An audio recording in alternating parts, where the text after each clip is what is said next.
Test, check, test.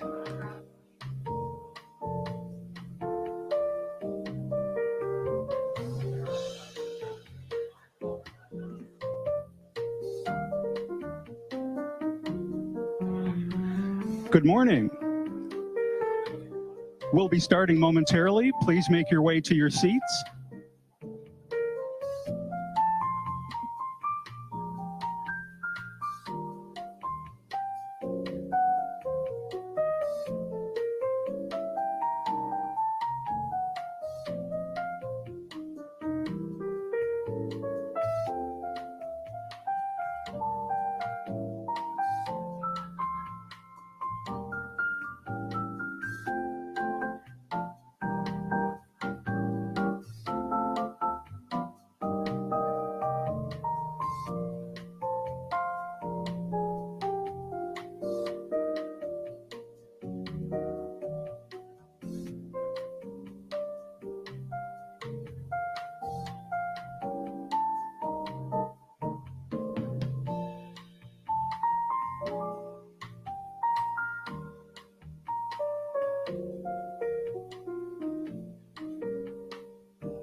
Good morning, everybody.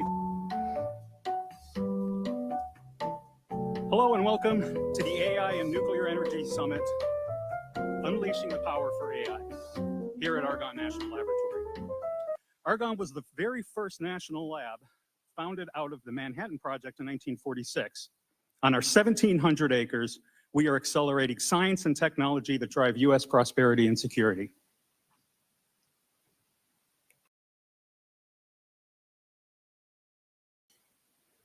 And as we wait, the slide, there we go. We have some administrative announcements to make. In case of emergency, dial 630-252-1911. From your cell phone, all calls are answered by the Argonne Fire Department. The restrooms and automated external defibrillator, AED, are out to the left of the doors and follow the hallway as it bends to the left. The designating smoking area is outside the building, located near the left, to the left, near the pavilion. In case of an extreme weather warning, use the doors at the back of the room and turn to the left. The shelter area is either in the catering area, restrooms, or hallway to the loading dock. In case of fire or other emergencies, use the doors here to exit the building. The assembly area following an evacuation is across the street to building 241 outside under the overhang. The alternate assembly area in inclement weather is the cafeteria. Follow the crowd. Argonne has a new on-campus rideshare program available to employees and guests. It's called LabCab. This free and convenient service is available Monday through Friday from 7 a.m. until 5:30 p.m. If you would like to request a LabCab ride, you must download the TripShot app on your mobile device. If you need assistance, please see a member of the meeting staff. Another available resource is the Argonne app. This app contains valuable information for both employees and guests to the laboratory. I need to share the Argonne Code of Conduct with you, as it is essential for all of us to follow. Argonne's core values of impact, safety, integrity, respect, and teamwork define who we are, guide our decision-making, and govern how we act as an Argonne community of employees, collaborators, users, students, and visitors. We are committed to creating and sustaining a psychologically safe and welcoming environment. It is expected that we will treat each other with respect, professionalism, and civility. Thank you for participating. If you have any questions or issues throughout the event, please see Lenine at the registration desk in the hallway, and she will be happy to assist. And now, it's my pleasure to introduce Paul Kearns, Director of Argonne National Laboratory. Paul has led Argonne since 2017, guiding a $1.1 billion research portfolio that focuses on scientific discovery, energy innovation, and high-performance computing. He sets the lab's strategic vision and supports a community of nearly 4,000 researchers and staff, along with thousands of visiting students and faculty users. Under his leadership, Argonne plays a vital role in advancing U.S. economic and national security. Please join me in welcoming Paul to the stage.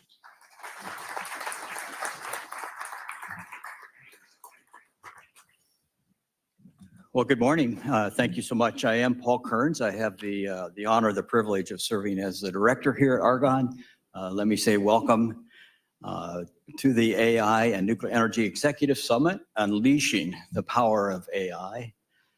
Rick Stevens and I have been going back and forth as this is a mashup or a smash up. And my preference is a smash up because we're really bringing the two communities represented here in the room together to have a very rich conversation during the course of a day and a half. And so thank you for being willing. We're honored really to co-sponsor this event with Idaho National Engineering Laboratory and Oak Ridge National Laboratory and host all of you here at Argonne. This is a significant gathering.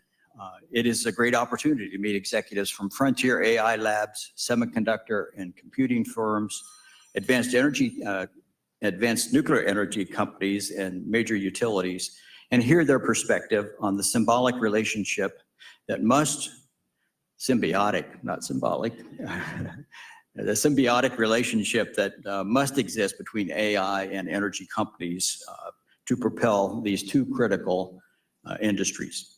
Over the next day and a half, we'll explore how nuclear energy can meet the demands of AI and how AI can accelerate the deployment of nuclear energy.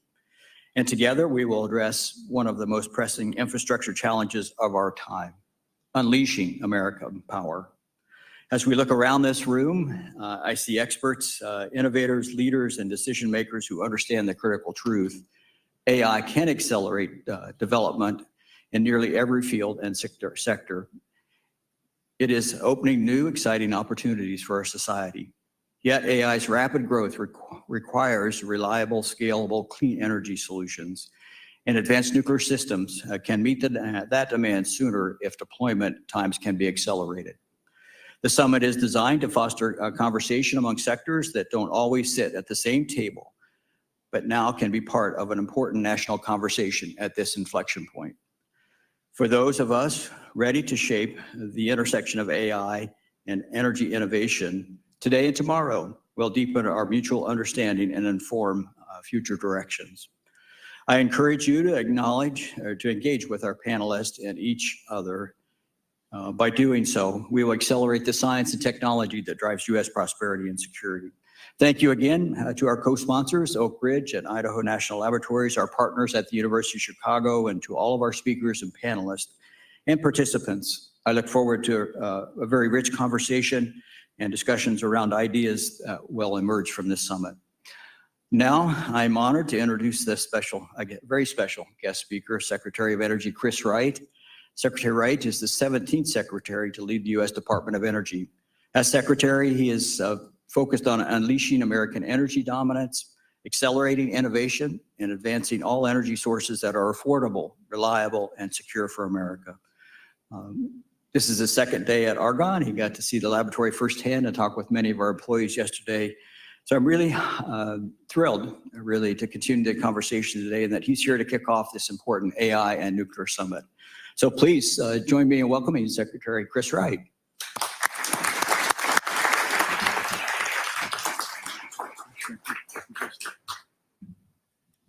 Honor to be here. I appreciate everyone coming. You know, I know we've got folks from Idaho National Labs, Oak Ridge National Labs, Argonne, and great corporate partners in this pursuit of transforming the future of our country and of our world. And maybe I'll start just a tiny bit with history. Think of the formation of this lab, as we just heard mentioned, and I think of Enrico Fermi. And I think of the first pile, right? The first nuclear reaction going critical with Fermi here in Chicago leading to this lab. What else happened at the start of the nuclear age was the start of the computing age. I think Rick mentioned John von Neumann yesterday, you know, as a pioneer in early computing. So to solve the nuclear problem, we use computing tools, and those two technologies grew up together. Nuclear, as I mentioned yesterday, I think in the Manhattan Project was critical in ending World War II early, saving a lot of lives, and the United States finishing ahead of Nazi Germany in that rush. Gave the US a technological advantage, a military and geopolitical advantage. Helped lead to a much better world. If you look at the economic progress, the growth of our energy system, the growth in life expectancy, the growth in wealth after World War II, truly a golden age. And as a guy who spent my whole life in energy, I'll just real quickly think of the history of energy. Throughout all of time, you know, we basically ran on trees. That wood was the dominant energy source throughout all of human history. In fact, wood was the largest source of energy on the planet until about, it'll surprise you, until about 1900. In the 1800s, start of the Industrial Revolution, wood was the dominant energy source. We had peat coming in, which really allowed the Holland, Holland became the wealthiest nation in the world in the Dutch Golden Age. You think of those images, they show those beautiful images of windmills, wasn't 5% of Dutch power. What changed the game for the Dutch in the early 1600s was peat. They had a new energy source. Great thermal energy allowed them to build better farming tools, to make glass, to build bricks, build ships. You know, it became a giant global power because their energy system changed. Coal was a much bigger resource than peat. England had a lot of coal. England surged ahead with a much bigger game-changing energy source of coal. And the energy system has marched forward really from wood, you know, to peat, to coal, always increasing energy density. Wood, peat, coal, oil, natural gas. Like, what comes next? Nuclear. That's the trajectory we were on. And then that trajectory got knocked off. We got knocked off track. Nuclear was 6% of global energy in the year 2000. Today it's 4%. Total amount of nuclear energy produced has not actually declined. We've shrunk it in the wealthy countries, and it's grown in China, in India, and some developing nations. But the pie, the global pie of energy grew, and its market share actually is only 4% today. We want to change that. We want to change that and accelerate this next generation of computing. Computing has had great progress since World War II as well, but But we're at a threshold, at a turning point. Computing's become more ubiquitous in things we do. It enables all of our tools. But getting to the stage where computing can do human-like things, not love and compassion and consciousness and all that. So I don't want to scare people. The AI is not replacing human beings. I view AI as just this incredible tool that's going to leverage the power that humans have, all humans have, to simply make our world better, drive drug discovery, drive the progress of science, drive our economy to be more efficient, solve problems we have not been able to solve.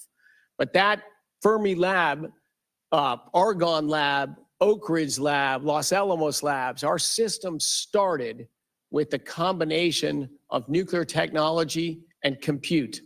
You're all here today, and I think our future in the next 5 or 10 years, those will again be, we're going to do a lot of great things. Those are going to be the two biggest things we're going to drive. AI is at such scale now that the biggest limiter on it is power production. You know, where people can build data centers. The last 4 years in that energy transformation or that energy progress, I think in the last 10 or 20 years, we've gotten off track. We've gotten off track for a couple reasons. One was we forgot that energy density, energy reliability matter, right? The world is getting better by increasing our energy production. We have seen just an insane amount, it depends how you count it, somewhere between $3 and $8 trillion have been invested in wind, solar, and batteries. I worked on solar technology in graduate school at UC Berkeley. I use it in my companies to power remote instruments. So I'm not against the technology per se, but we got to do the math. Wind, solar, and batteries after $3 to $8 trillion last year were 3% of global primary energy, only in one sector, the electricity sector. That's an important sector, but it's one sector. Our biggest use of energy globally is process heat, high temperature heat to make steel, to make plastics, to make fertilizer, to make computers, to make cars, to make all the materials we make everything else out of. If you're going to have a critical energy system, you have to have more than just electricity. One of the reasons I love nuclear and one of the reasons I see it as a technology that can have a big and critical future for humanity is it can do, today it does just electricity, but it can do more than that. Of course, it generates heat that's later converted into electricity, and reactors can be designed to operate at different temperatures. You can operate at high temperature and deliver process heat from nuclear reactors. That's just a way bigger pie in which that technology can address. And it's up to us, the people in the room and the labs and our commercial companies around the world, to get nuclear back in gear again, to meet the surging demand for electricity from AI, to meet the growing demand for process heat.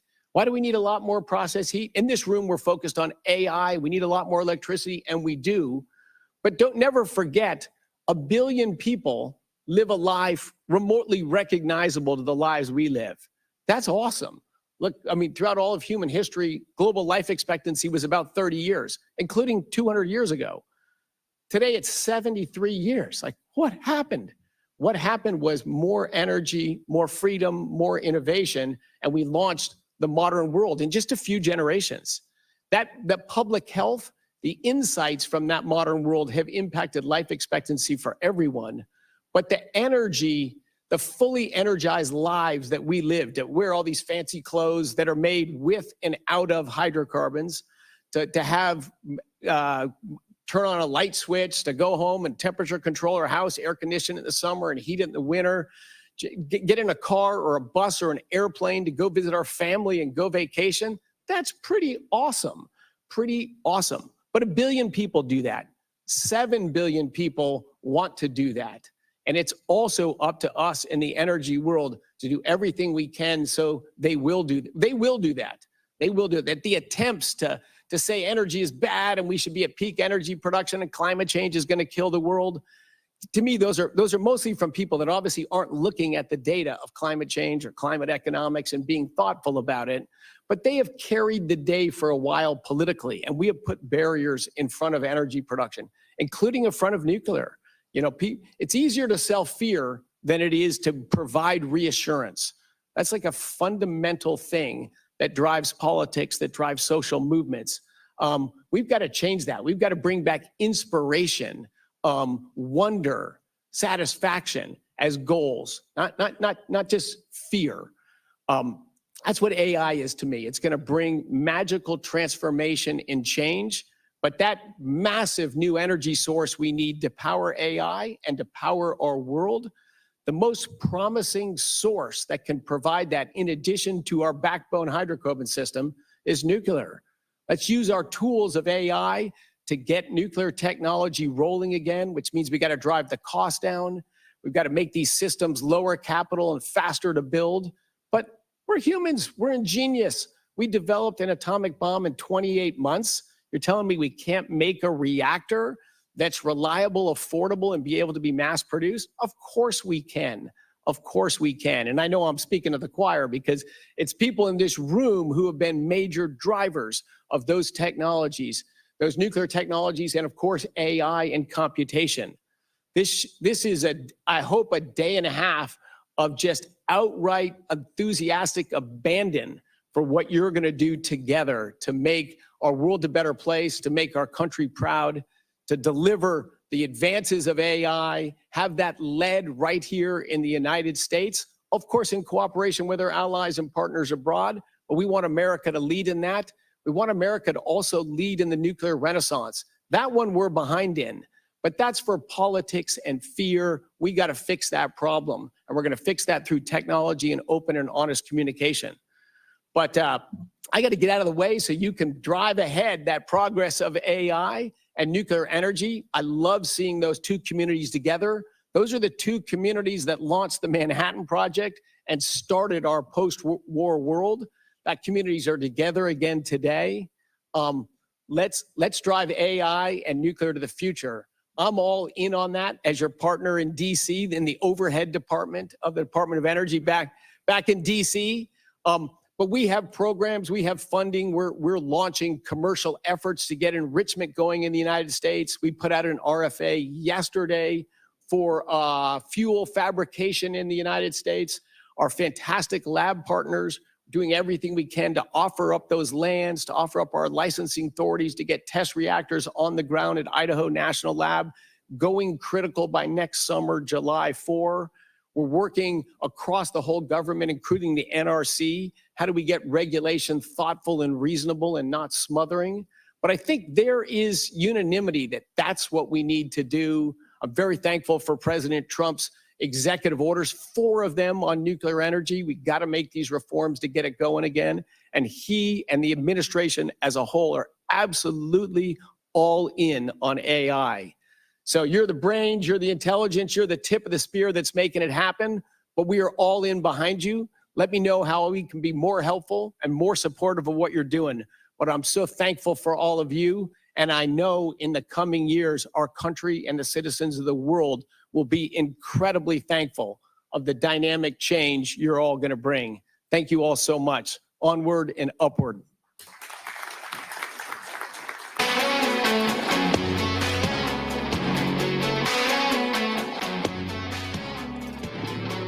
Thank you, Secretary Wright. Thank you, Secretary Wright. We sincerely appreciate your leadership.